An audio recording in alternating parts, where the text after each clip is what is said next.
yes. Hello, my friends. Welcome to another edition of Rotoworld Live, served by Applebee's live from the Four Seasons. I am so glad that Rotopat, John Daigle, Hayden Wink, and me, Josh Norris, are here to talk about this Week 9 slate. It's a wild and crazy one. It seems like, Pat, there is no easy week. There is no simple week, something straightforward. Yet in the Slack chat before this session, you said you did not have to adjust the ranks prior to this show. So congratulations to you.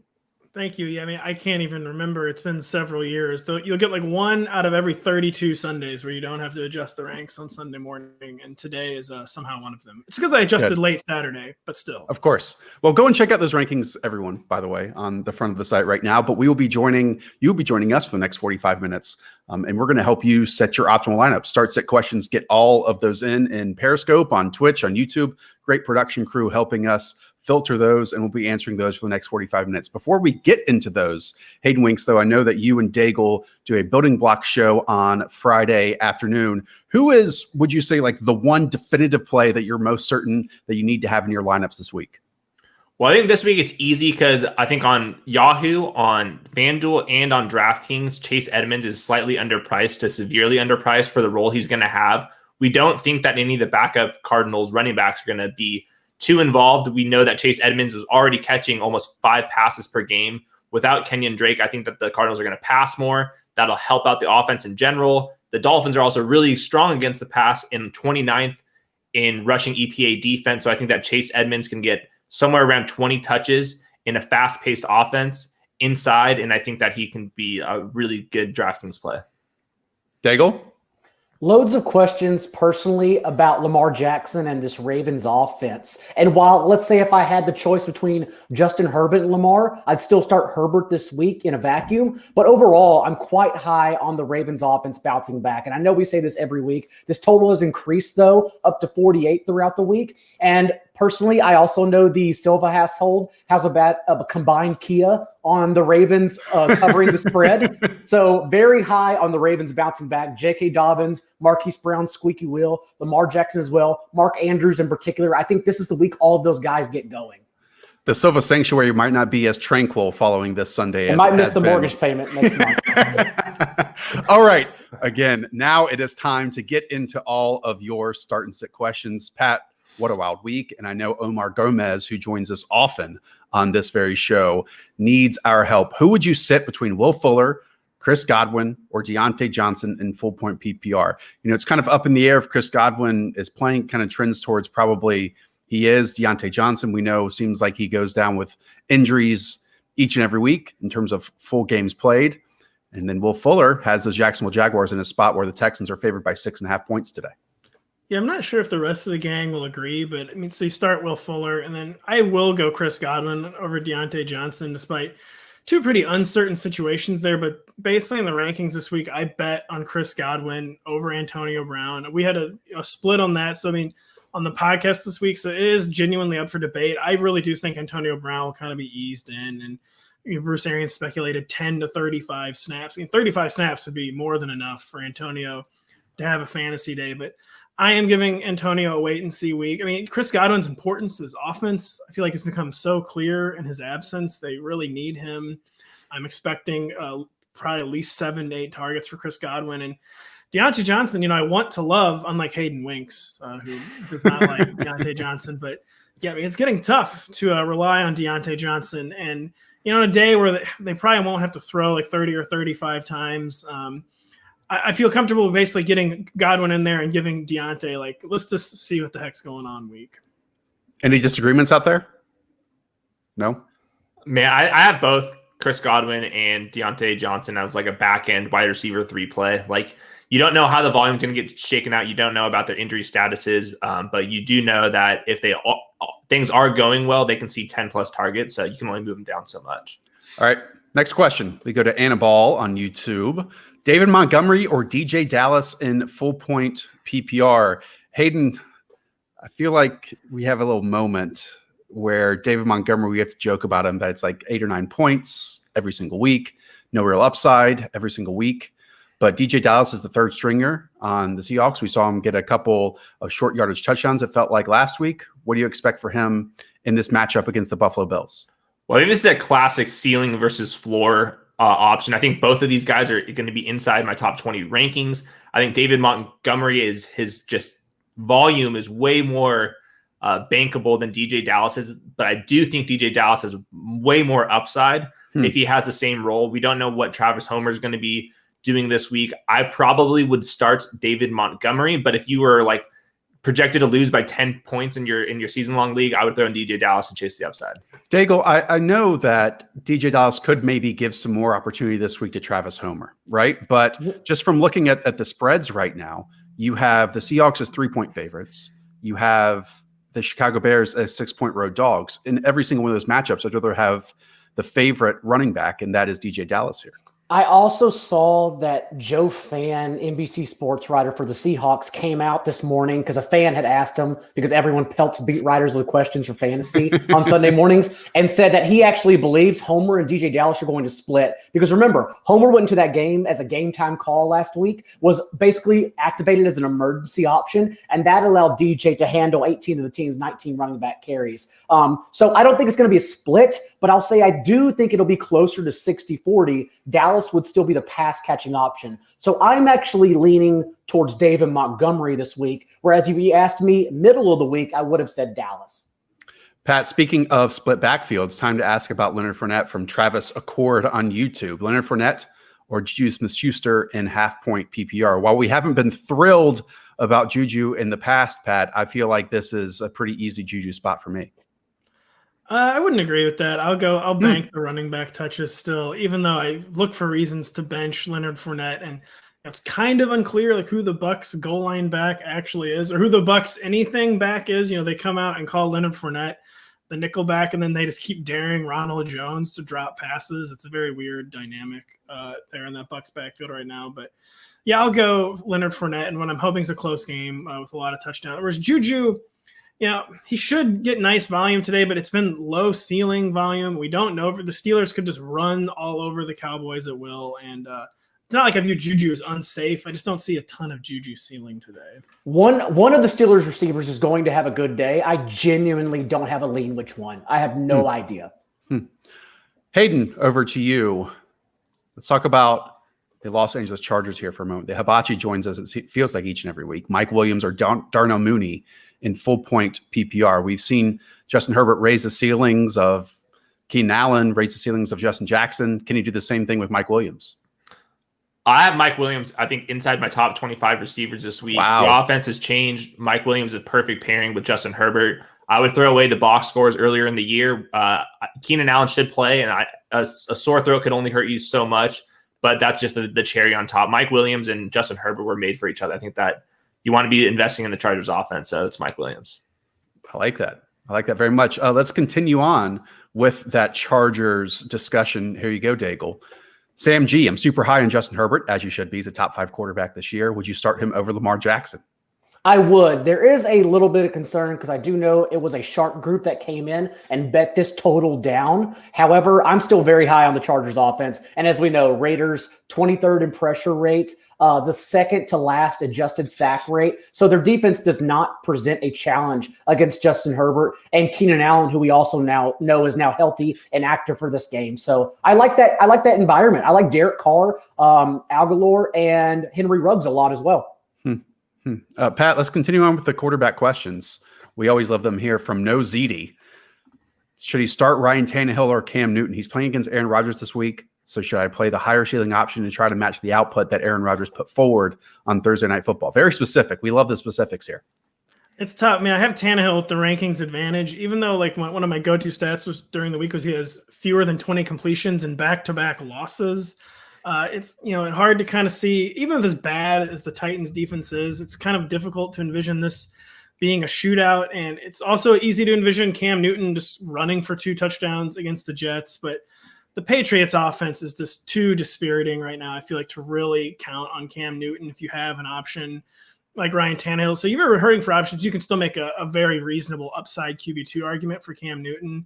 But I would rather just do what I feel like is still banking 2 touchdowns with Ryan Tannehill and start him over Cam Newton. It's been 10 minutes on the show, and I have not pushed a Tony Pollard question yet. Hayden winks. Let's change that right now. Afro Angel, pick 2 in full point PPR. So sit one of these. Laviska Shenault, Tony Pollard, and Chris Godwin. You have to start Chris Godwin. Like I get the concerns here, but you have to start him. His just ceiling is way higher than these guys. I would probably go Laviska Shenault. Dago, do we have a clear read on the Zeke situation? It seems like he is going to play, but could be limited. And even if Tony Pollard was a 3-down back, the Cowboys are projected for 14 points. Right. And I just don't have much faith in his ceiling at all anyway. So I'd probably sit him. Michael Gelkin, locked in Cowboys reporter, on Friday was pretty certain Zeke would be out. But since that time, Schefter has refuted and said that since Saturday, it really does look like the Cowboys are going to try to get him going. The Cowboys bye is next week, so it doesn't seem smart, but nothing this organization's doing has been smart. So what does that matter?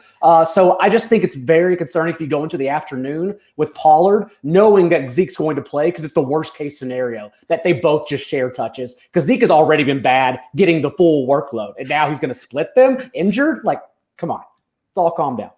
Bad situation. Pat, where's Tony Pollard in your rankings? Got him like the low 30s. Let me find where the exact spot I have him. That seems fair. Have his RB 40. It is. I actually do think Zeke will play, even though John said with the bye week it would make sense in theory. But the Cowboys are in such a desperate spot, and the team that wins this division, could do it with 7 or 8 wins. So I could see them treating every game from here on out basically like it's the Super Bowl, and that Zeke will probably play. But Pollard, has he looked like the better runner the past 2 weeks? I mean, I kind of feel like he has. And by default, even in this terrible offense, even with so many mouths to feed, I do think Pollard would probably pretty comfortably get 7 to 8 touches. Love it. All right. We'll get this one from Marcus Revels on Periscope. I'm not directing this one at Pat, because if you listen to the preview show, the game-by-game preview on the podcast feed, he's not very much in on Antonio Brown this week. Hayden, on the other hand, you're trying to get Antonio Brown in your lineup as like a top 30, top 25 option. Tell me if I'm putting words in your mouth, but reassure Marcus here that he can play AB.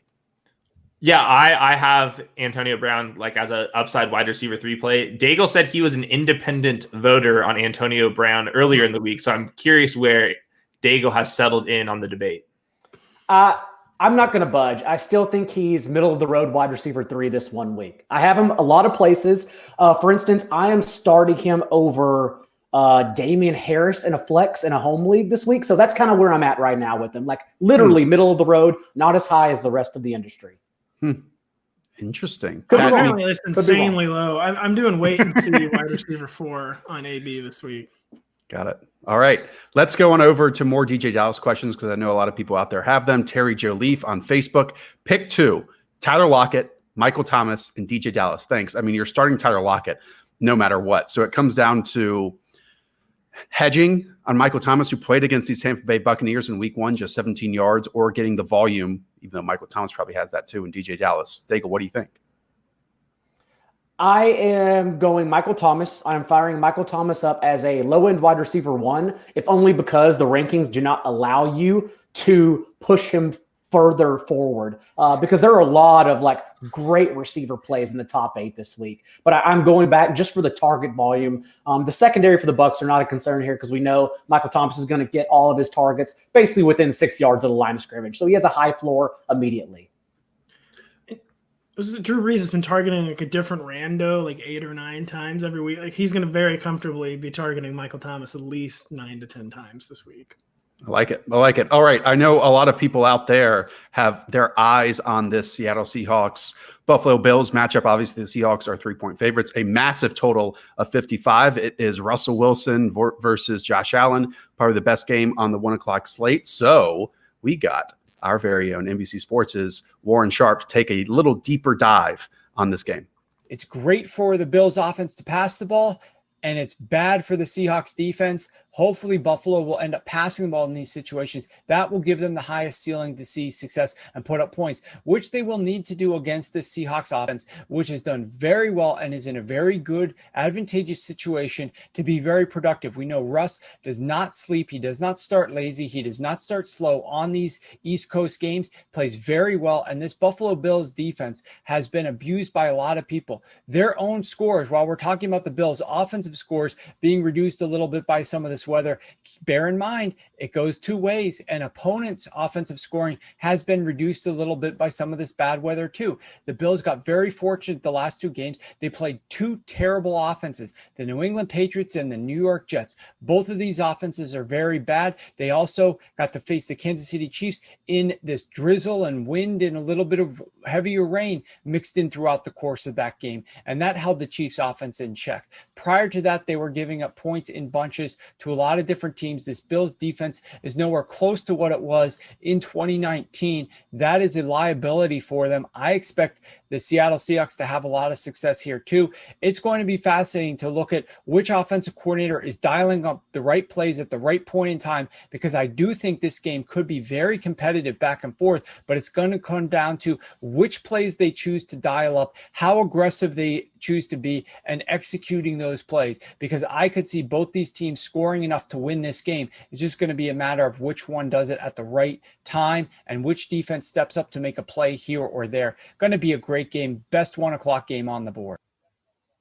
All right. You can check out more of Warren's coverage over at rotoworld.com/edge. More information just like that over there. All right. We have another, let's close out this little Seahawks segment, Pat, with you. We've been waiting for Jonathan Taylor to smash spots. This should be another one possibly this week against not a depleted Baltimore Ravens team, but one where actually I'm going to take all of that back. Wouldn't it just be the entire football world though, going down straight on us in terms of we've had these awesome matchups for Jonathan Taylor and now we don't have one, and then he just has a blow up spot. But Pat, are you going to start him over someone like DJ Dallas? I mean, clearly since I haven't ranked as a mid-range RB3 this week, he'll have 29 carries for 145 yards against a tough defense. But I have DJ Dallas ranked higher, even though John hit on a lot of pertinent points with the Seahawks earlier. Travis Homer was only active as an emergency option last week, and he's going to be probably much more involved this week. But DJ Dallas will be involved enough still where I have him comfortably ranked ahead. I wouldn't be shocked if Alex Collins even mixed in for 3 or 4 carries and kind of really ruined everything. But despite all that being said, I mean, DJ Dallas in this scoring environment still should be leading this backfield. Jonathan Taylor, it's just a lot of people will not have the luxury to bench Jonathan Taylor, but if you have a good alternative like DJ Dallas, I am giving Jonathan Taylor a week on my bench. And despite the Travis Homer being more involved, I think in this scoring environment, you have to get DJ Dallas in there. I had an absolute brain meltdown there, so thank you, Pat, for picking me up. All right, CC Brew goes over to Hayden Winks. Start Melvin Gordon or Damian Harris in half-point PPR. I know that Philip Lindsay missed some time earlier this week in practice. Melvin Gordon gets the Atlanta Falcons, even though the Falcons are 4.5-point favorites at home. Meanwhile, Damian Harris on Monday Night Football. 9.5-point favorites here, the Patriots are. Are you leaning in that direction after Harris's great performance last week? Yeah, so with Damian Harris, it just comes down to will he be getting goal line carries or will Cam Newton steal those away from him? Because we know that he's going to be the early down back. We can project 15 plus carries for him, but he needs to get those goal line opportunities because he's not going to catch many passes. That's still James White's roles, and the offense in general just isn't passing that much. I think I would go Melvin Gordon, but I think that Melvin Gordon is a low end RB2, and quite frankly, he hasn't looked as good as Philip Lindsay. So I think if Philip Lindsay was fully healthy, then I would be more concerned with Melvin Gordon, but I think for another week, I would lean Melvin Gordon here. That's close. I'm going into the week confident in Damian Harris, but it also comes down to if Sony Michel's activated on Monday. He was practicing this week. They opened his 21-day window. He very well could be activated and then play the game, and he would just cannibalize with Damian Harris because they're the same. They're the player playing the same role. Got it. All right. Casey has been waiting patiently for us to answer this question, Pat. He needs help with his flex spot. I have Justin Jackson, Justin Jefferson, and Antonio Brown. He's also debating sitting Patrick Mahomes for Tom Brady. Do not do that. No, Patrick Mahomes, I think, is going to do what he did against the Jets last week against this Panthers defense that is without Jeremy Chin. Pat, which one of those in that first part of that question? Justin Jackson, Justin Jefferson, or Antonio Brown? You mean sitting Pat Mahomes is the fast track to the fetal position. I will do Justin Jackson. Troymaine Pope is out. They're kind of losing a little confidence in Joshua Kelly. Bad overall Raiders defense, ascending Chargers offense. I hate to bench Justin Jefferson, who has kind of become the classic, even on like limited targets. He can like win you a fantasy week, even if he only gets 4 or 5 targets. He's making so many catches down the field. But this is just like a classic situation where you have to bank those running back touches. And this is probably Justin Jackson's best outlook so far in terms of just the competition, because there's just not going to be a ton of competitions. Unless Joshua Kelly can make a few big plays early, kind of regain some of the coaching staff's trust, I think it's going to be like the biggest Justin Jackson week so far. The fact Troy Pope got rolled out helps out Justin Jackson so much. Got it. This is a great question. We haven't talked about these names a lot today, especially Corey Davis and Henry Ruggs. Add on Deontay Johnson into that one, Daigle, who you're going to pick in PPR formats. I'm still going Deontay in this spot. Henry Ruggs is a good DFS option, let's say, just because potentially no Casey Hayward, it looks like, and then Joey Bosa also out. So Raiders offense should really move the ball this afternoon. And then Corey Davis, 10 targets in back-to-back games, has out-targeted A.J. Brown 28-23 in the 3 games they played together this year. So still high on Davis. But again, I'm going with the safer option, who has been that weekly, is Deontay Johnson, even though he will leave early. Hayden, I got to pick on you for a moment here. Go for it. Because I'm looking at the composite rankings, which you can all find on rotoworld.com/edge. You've got Daigle's, you've got Hayden's, you've got Pat's, you've got Denny Carter's, and you have Deontay Johnson way low as the wide receiver 32 when the consensus is wide receiver 24. Why? Because it's Juju Smith and Chase Claypool, and the Steelers are probably going to pass the ball as little as they have all season as 14-point favorites. So I think that Deontay Johnson is somebody that likely needs 7, 8, 9 targets to pay off because his ADOT is so low. So I would rather go in some other directions. I like wide receiver 3 plays just because I don't think the game environment's that strong, despite the Cowboys being brutal on defense, but they're so brutal on defense and so brutal on offense that I think that you can lower the expectations of the Steelers receivers all around. Love it. Love it. All right, Pat, quarterback question over to you. Austin asks, start Matthew Stafford or Derek Carr? I don't know. I mean, I've had Matthew Stafford higher in the rankings. I don't know. I love it. This is I love it so much. This is like the time, or I'm like, really, I've been thinking about this honestly for like 24 hours. Like, why? I never did adjust. I feel like John and Hayden will both say to play Derek Carr. I will still stick with Matthew Stafford just because against the Vikings, you can, even without Kenny Golladay, his path to like big plays is there. Just feel like a big TJ Hawkinson day is coming. Marvin Jones finally percolating a little bit. Marvin Hall just already established as one of the best 27-year-old journeyman receivers in the NFL after his 100-yard game last week. I can't bench Matthew Stafford basically against the Vikings. Derek Carr, I know the floor is probably safer than Matthew Stafford's, but I don't know if John and Hayden would agree with this, though. I don't know why I spent so much time talking about this. I agree with you. Derek Carr definitely could. Like, it's an easy path to outscore Stafford, but I'm still not benching Stafford. Of course, Stafford didn't practice. He was at home with a shake weight all week, trying to turn in a negative test. But it's still a Vikings defense that's missing 3 of its top 4 corners, don't offer a pass rush whatsoever. So start Stafford, fingers crossed they don't fall back to a bad offense like the first 2 weeks when they didn't have Golladay. John, you just made it sound like he was trying to rig a negative COVID test. I love it. Not putting that past the NFL. That Lions-Vikings matchup, and there's obviously a lot of injuries, a lot of COVID situations in the NFL in Week 9 here, but I mean, that one is absolutely loaded. It feels like Minnesota's going to be without like their top 3 cornerbacks. Harrison Hand is active though. Meanwhile, Hayden, we talked about it this week on the preview show that the Lions, we've seen Taylor Decker miss time. We've seen Big V miss time. We have no Kenny Golladay. Obviously, Matthew Stafford missed practice this week. So many questions leading into a game that has a 51.5 total. I think that guard is out as well for the Lions. Joe Dahl. I will say Derek Carr is very clearly the better quarterback between the two. Real life, just this year, I think that Matthew Stafford has not completely rebounded from last year. And Derek Carr, while he's not totally aggressive, he's more aggressive than ever. And I think that's the Raiders' offense is probably better than most people give it credit for. The difference is I think that Matthew Stafford is probably going to throw the ball 30 to 35 times, and you can never bank on that with Derek Carr fully. I think I would go Derek Carr, though. It's very close. They're both like mid-range, high-end QB2 plays. Matthew Stafford splits with and without Kenny Golladay are beginning to get pretty troublesome. I will say this. I don't think Derek Carr would lose your matchup, whereas Stafford with a bad day would. So take that. All right. Here we go. We got some great questions rolling in. Dago, over to you from Matthew WF on Twitch. Start J.K. Dobbins or Clyde Edwards-Helaire. Look, CEH, I mean, the fantasy production seemingly has just disappeared. And I think a lot of that has to do with just who they've played in recent weeks. And last week it was just with Patrick Mahomes' arm, and that might, as we talked about, be the exact same outcome today against the Panthers. Meanwhile, J.K. Dobbins, as we again alluded to on our preview show, our preview podcast, the best in the NFL in terms of yards after contact right now. Man, I love both. I'm big on both in DFS, heavy on both in DFS today. Okay, so it'd be Clyde Edwards-Helaire for me. The Chiefs are still the only team on the board with an implied team total over 30 points. And so in this situation, you would hope that Edwards-Helaire gets the touchdown equity, whereas the past 2 or 3 weeks, it's been Mahomes and a combination of 3 receivers with Travis Kelce.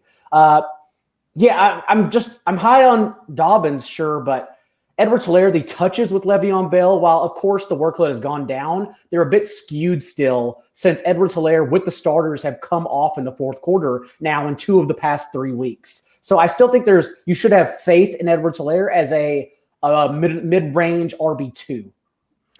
Pat, over to you. I know which direction you're going to go in very easily on this one. MAH, Antonio Brown or DJ Moore in full point PPR. I mean, I feel like all 3 of us probably still going DJ Moore. Even 5 to 6 target DJ Moore. Maybe we're not. I'm going DJ Moore. No, I like that. I mean, I think the Panthers are going to be chasing this game, right? And so in that outcome, I think Robbie Anderson and DJ Moore both get at least 8 targets in this contest. He still somehow gets 6 targets, but he'll generate exactly 93 yards again. Right. For the 16th time this season. Yes. Okay, let's move on over to Bearface. Hall of Fame name right here. Bearface. Start Todd Gurley or Justin Jackson in full point PPR as my flex. Hayden, Todd Gurley has nothing left in terms of juice. Yes, it seemingly doesn't matter because he is going in a straight line and picking up touchdowns and yards and actually breaking tackles this year. What do you think about his outcome today versus Justin Jackson? And most importantly, he is the goal line back, and the Falcons have been just jamming him in at the goal line time and time again. So I think that you have to go Todd Gurley, whose workload is still safer than Justin Jackson's. You can still see there's maybe 20% of the games Joshua Kelly all of a sudden just outplays Justin Jackson here. So, and I don't think that even though Todd Gurley has looked slower, that the Falcons are ready to go to Brian Hill. So I think that you have to go Todd Gurley here. That backfield, it was, I struggled here. It's okay. I had my own mess up today. Todd Gurley, I know his workload was limited this past week, but remember, short turnaround, no knees, like they scaled him back. I think that was no knees. I think that was an important arch to get him fewer touches on a short week. I believe he'll be back to his workload this week. No brain for me today. All right, let's move on. George 929 on Twitch. Pat, over to you. Pick 2. So sit 1. Chase Claypool, Mike Williams, and Corey Davis. Corey Davis, while A.J. Brown is still, being relevant because he's turning, a limited opportunity into touchdowns, Corey Davis is the one who's getting the opportunity right now. Without Adam Humphries, maybe the target tree even narrows even more, Pat. I'm buying time for you so you can figure this one out. Pick 2. Chase Claypool, Mike Williams, or Corey Davis.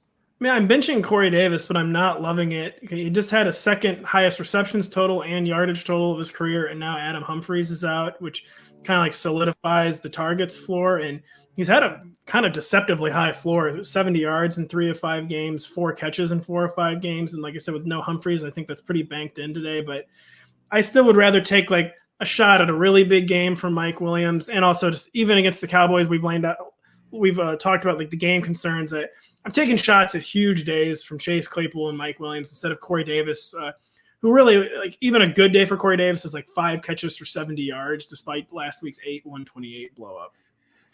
Here's a good one for you, Hayden, from Scott J. Rio. Pick 2 and half point PPR. John Brown, DJ Dallas, Tim Patrick, or Mecole Hardman. I'm claiming 1. DJ Dallas is locked in among these 4. So 1 of the next 3. John Brown, Tim Patrick, or Mecole Hardman. Say his name. No. As a lifelong Mecole Hardman doubter, it is Mecole Hardman. John Brown, we can't trust that his injury is fully healed yet. Same thing with Tim Patrick. And obviously, Mecole Hardman's attached to the better quarterback. We also saw a little bit of a switch with Demarcus Robinson and Mecole Hardman on the routes run from last week. We know the upside with Mecole Hardman. I still don't believe he's a full like NFL caliber route runner and that type of thing, but you chase the ceiling. Like Daigle mentioned earlier, the Chiefs, and this is the same thing last week, are projected for 3 more points than the second best team in the league this week. If you have an option, go the Chiefs route. If you want John Brown, like you want him to go off on your bench this week and season long, you find a better option. And then if he doesn't get it done this week, clearly he's injured or something's going on, and then you could probably just drop him. But yeah, this would be the week where hopefully he comes back. BC Elder, over to you, John Daigle. Mike Evans or Justin Jefferson. We've seen some spike weeks for Justin Jefferson where he just gets massive volume. One would expect the same thing unless Dalvin Cook just goes off against the Detroit Lions. Meanwhile, Mike Williams is living on those red zone touchdowns right now. It's Mike Evans for me, and I know it's concerning. 12 targets, 51 yards in the 4 games he's played with Chris Godwin this year, and he's just scored in all 4 of those games, which is why his fantasy points are heightened despite that low target share. But even then, I think it's a really good matchup against Marshawn Lattimore, who he already scored a touchdown over earlier this year. I think it'll be a higher scoring game against a Saints defense that continues to give up explosive plays. And yeah, I'm worried about game script for the Vikings, honestly. We saw last week what happened. They just rode Dalvin Cook for 32 of 35 backfield touches. Kirk Cousins only threw the ball 14 times. And I'm worried that could happen here again as the total continues to come down because the Lions just could crater. No Trey Flowers. Aren't they missing another important Gerard Davis as well as out? And then, yeah, no Kenny Golladay. So I'm scared for the Lions offense, which then would not force the Vikings to throw the ball at all. I'm going to pull up our composite rankings, which you can again find over at rotoworld.com/edge. Use promo code FBPOD10 to get $10 off. The group has Justin Jefferson as the wide receiver 17 this week and Mike Evans as the wide receiver 19. But Daigle, true to form, you have Evans easily the highest as wide receiver 13. Meanwhile, Denny Carter is just tanking the value of Mike Evans at wide receiver 29. Pat, you're shaking your head. Why? Well, say Denny had just he hadn't announced this publicly yet, but he has decided the receivers don't matter. Also, I'm excited to see Justin Jefferson. I mean, we kind of got a week off of it because Dalvin Cook just owned last week completely. But lest we forget that he at times, other than Chase Claypool, probably has looked like the most impactful rookie wide receiver out there in the NFL season. Okay, where's another good one? Here's a good one. Hayden Winks, Brad Skin Curb. Hopefully I didn't say anything wrong there. Start DJ Moore or Chase Edmonds in full point PPR. Chase Edmonds, top 5 running back this week. DJ Moore is, in my opinion, a sell candidate. He's been balling out, career highs in efficiency, but the volume is still concerning. And Christian McCaffrey's back. That can make it even more concerning. So if the trade deadline has not passed yet in your league, I'm trying to sell DJ Moore and get like a more bankable wide receiver 2-3 if I can. Chase Edmonds, this is why I drafted him. All offseason is for weeks like this. I am not going to strain away from him. Yeah. Next time, Hayden, we're just going to get a clip of you back in, I don't know, mid-July saying if you don't leave your draft or if you leave your draft with Chase Edmonds and you're the smartest person in your draft. That's right. That's right. That's very much right. All right, John Daigle, over to you from Japhet. Ezekiel Elliott or Damian Harris in full point PPR? I mean, I started Tyler Ervin over Zeke, so you know what I'm doing. And by the way, Tyler Ervin scored 11.8 points. Zeke hasn't scored that in 3 weeks, so I got it right. So I'm not starting Zeke. I'm not playing Zeke. Pat, quarterback question from Dallas Halligan. Start Big Ben or Cam Newton? starting Ben Roethlisberger, even though so it's weird that Patrick Mahomes kind of gave us like a lesson last week in the betting against the Chiefs will be up so big so early, but there's a big difference between Patrick Mahomes and Ben Roethlisberger. It's like Patrick Mahomes, is dropping bombs last week, and Ben Roethlisberger has not been doing that this week or this year. And I think it's going to be a floor. I think he'll get to the floor. Everyone will get to their floor against the Dallas Cowboys, but don't see a huge ceiling spot for Ben Roethlisberger necessarily. But the Patriots offense is just too off the rails right now. And Cam Newton, the rushing upside keeps him in like the top 16, top 18. Like Big Ben, I still have as a floor-based low-end QB1. I mean, yeah, go ahead, Daigle. I was going to say, it's kept Cam Newton as a QB1. Besides the game he got benched, he's been the QB11 overall in 2 of the last 3 games. Like the offense around him hasn't mattered because the rushing floor. He has not had a passing touchdown since he contracted the novel coronavirus. Well, fog doesn't matter when it comes to rushing. So, It doesn't help that, again, in the composite rankings, we have Ben Roethlisberger as the quarterback 11 and Cam Newton as the quarterback 12. Yeah. Hayden, to me, though, if you expect the Patriots to win and cover the spread of 9.5 and they reach their team total, Cam Newton is going to be affiliated with every single one of those touchdowns they score unless Damian Harris does, again, what he did last week. I think big picture, I don't really pay attention to point spreads unless I'm talking about running backs that are game script dependent. I look at team totals and I start from there, and that's what I go off of basically with anything. I don't really pay attention to the point spread too much. And I think with Cam Newton, they're projected for far less points, but he's scoring like all of the touchdowns. So I think that you can actually, this would be a rare exception to go Cam Newton over Big Ben despite the team totals. But I get it. Like, I think that Big Ben's a safer play. I think Cam Newton probably provides more upside. Lots of DJ Dallas questions and Damian Harris questions. Let's do a little rapid fire here. John Daigle, start Robbie Anderson or wait for Damian Harris? Robbie Anderson for me. I know he hasn't scored since week 1. I know his ADOT has decreased the past month, but even so, he's still, like, the volume really hasn't changed. It's just that DJ Moore finally started scoring, whereas Robbie Anderson is not scoring. So still Robbie Anderson for me. And look, while we just got a lesson from Hayden Winks in terms of point spreads and connection to fantasy points, I have been off the bandwagon of garbage time all year long, but I think that when you can believe in an offense that is Teddy Bridgewater and that is Joe Brady, that against basically anyone can at least put a competent offense out there, even when they're going to be crushed, I think, by at least 10 points in this game, I side with that. So I'm with you, John Daigle. Robbie Anderson makes sense to me. All right, Pat, over to you. Let's do, now that I can't find one, here we go. DJ Dallas or Zach Moss? Pretty easy. Yeah, DJ Dallas. Even with the questions, that scoring environment, you got to do it. We got like 15 minutes to Moss is find the insane line. game, We got 15 minutes to find the line for DJ Dallas and Damian Harris. We'll find some player comps, don't worry. But right now, DJ Dallas clearly top 20, whereas Zach Moss is not. Would you start him over either of the Steelers wide receivers, Daigle, Chase Claypool, Deontay Johnson, or DJ Dallas? DJ is number 1 for me there. He's the safer play. He's the safest play among the 3 wide receivers, yes. Yeah. I don't know if I personally would do it, but he is the safest play. Okay. I don't know if we've gotten a DJ Chark question in quite some time, Hayden Winks, and we're getting a quarterback change in Jacksonville this week. Angel asks Emmanuel Sanders, who is returning from the COVID list himself, or DJ Chark in full point PPR. Well, real quick on next week's podcast, we have to spend 5 minutes dissecting the Steelers receivers, put it in a nice video, put it online, and let everyone kind of just get our final opinions with these guys. Because every single week, it's just these guys or the plug and play RB2 that we didn't even know existed.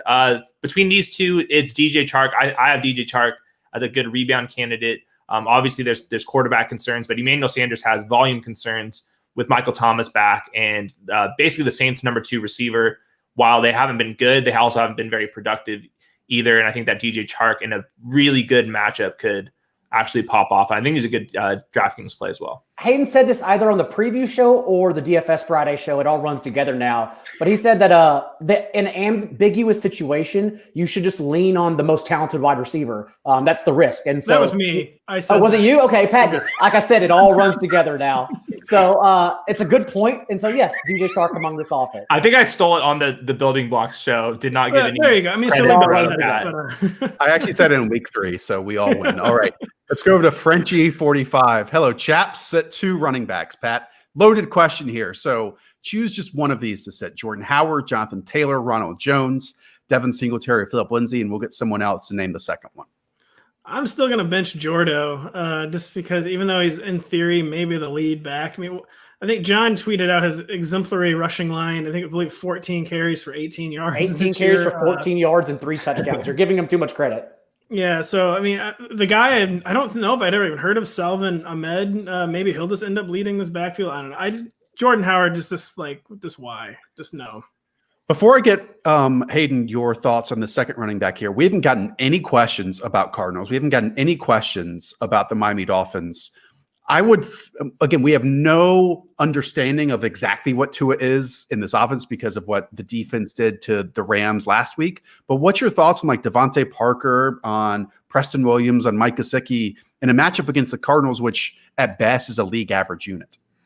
I think Mike Gesicki gets a bump with the trade the Dolphins made. It really solidifies Mike Gesicki in the slot and maybe probably getting a slightly more targets. I think that I would not mess around with Preston Williams. I think I would slightly mess around with Jordan Howard as like a RB3 in like a standard league. I think he's a reasonable flex play because I do think that the volume will be there. But yeah, Devontae Parker is the tough one. He hasn't even been getting like wide receiver 3 usage in recent weeks. So and for the question beneath me, I would certainly go Mike Williams over Devontae Parker, who's just attached to the better quarterback right now. And I think that his volume is actually even probably more more bankable than Devontae Parker. His volume's just been all over the place. Kind of weird. Yeah. And to be clear, like Jordan Howard's not a good play, but if you're stuck in a situation where you need a running back, like you only have Wayne Gallman or something, that in that case, I would play Jordan Howard. Okay, we've 86 Jordan Howard from this list. John Daigle, who's the other name that you're sitting between? Jonathan Taylor, Ronald Jones, Devin Singletary, or Philip Lindsay? Probably Philip Lindsay. It's Devin Singletary for me. Has continued to lose work from Zach Moss now, even getting out snapped last week. And now these touches, he was only getting touches between the 20s anyways. So these empty calorie carries. And now all of a sudden he's getting fewer of those empty calorie carries. So it's just a bad situation overall. Like I wrote in the waiver wire column, I would drop Devin Singletary for Zach Moss outright. We should treat Zach Moss as the RB1 in that backfield moving forward, even though Josh Allen is still the red zone running back. Pat, we're still trying to find that DJ Dallas line here. Daniel Hansen asks half-point PPR per carry. Wait, half-point per carry and PPR. Fascinating. All right. Start Antonio Gibson or DJ Dallas. Look, Aiden, at one point in 2020, you got to just make it interesting, a little excitement. Adding half-point per carry, I guess. Sure, why not? I mean, I can't do the calculations in my head. No, me either. Because regular PPR, I would go DJ Dallas, but I think that Antonio Gibson projects for like 18 carries, somewhere like 15 to 18 carries, and DJ Dallas probably closer to like 12. I don't know. I know you asked Pat, so we're just going to go around the horn here. I would go Gibson no matter what. It's Gibson over Dallas this week for me. Pat? I'm doing Tony against the Hog Mollies. You just, I'm not going to overthink that one. All right. DJ, I have just enough Travis Homer concern where I'm not going to put him in there over a guy with so much upside like Antonio Gibson. Any thoughts on Des Bryant's debut today? John Daigle, is he even going to make a debut? I mean, I know he's active. He is playing. Yeah, but is he actually going to play? Do you know what I mean? I think he plays like 3 snaps. Right. I've gotten questions about it too. I'm not wasting a roster spot on him, but it's cool to see him play, honestly. The bold I wonder what the daylight will be between Des Bryant and Antonio Brown's snaps. Probably huge for Antonio Brown, but it would be very 2020 if Des Bryant came out and like played more snaps than Antonio Brown did this week. All right, 2 more questions. We'll go with this one, Hayden Winks. Marquise Brown or Deontay Johnson? Pretty easily Deontay Johnson here.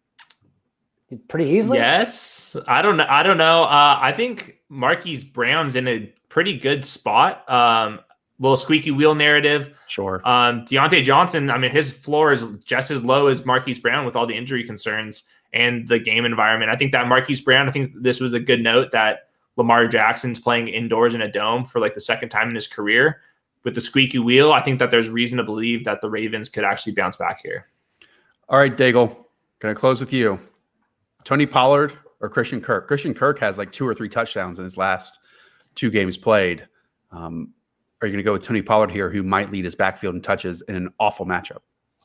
It'd be Christian Kirk for me again. Like we have to decide also before we get off really quickly as a group, what is the line for Ezekiel Elliott? Like, who are you starting over him? Because I'm starting a lot of people over him. I think I would even start Tony Pollard over Ezekiel Elliott outright if you're forced with that choice. Again, they're going to share touches, but Zeke just being injured now as well makes me do wonder if they just like scale him back anyways, especially if the game blows out. Yes, that's exactly what I was going to say. This is the narrative, right? I mean, the line is 14 points. As soon as the game gets away, I don't know, mid-second quarter, and the Cowboys are down by 14, you really think they're going to continue to trot out Ezekiel Elliott out there as a hobbled week? I know, Pat, that if I'm saying it as if the Cowboys make good decisions, let's assume that they at least have an IQ of 75 and will make this appropriate decision. Oh, this being me, I was going to bring up a totally different point and just saying this would be the GOAT Steelers road letdown. I'd be all about it. This would be the greatest Steelers road letdown of all. I don't know if anyone else remembers that narrative. It's Steelers like noon road letdowns. It's one of my favorite narratives. Well, it's I a would, 425 game, so that does help. So does that break your narrative, Pat? Maybe. Okay. I'm looking at a list of players here. Josh Kelly, Zach Moss, I'll start over Zeke. Tony Pollard, like I said, I'd start over Zeke. I'm trying to find the line here. Jordan Wilkins or Zeke, Pat? I'm going Zeke, to be honest. If he plays, I think he's going to see enough touches to be a top 20 running back, unfortunately. I mean, he's seen touches. Running back is still not a so top 20. uncertain with the touches. But yeah, I immediately hated that after I said it out loud. Okay. All right, you guys. Wilkins or Zeke, that's the line, everybody. You guys have already put in your overtime work. Again, if you have more questions, go on over to rotoworld.com. Check out Pat's rankings. You can also go all the way over to rotoworld.com/edge and check out the composite rankings of Hayden, of Daigle, of Pat, and Denny Carter. Once again, we'll be back on Monday morning with a game-by-game recap show covering every single fantasy relevant player out there, then Tuesday morning waivers with John Daigle as well. Thank you so much, everyone, for tuning in for this Rotoworld Live. For Patrick Daugherty, for Hayden Winks, for John Daigle, I am Josh Norris, up the villa. Talk to y'all soon. See ya.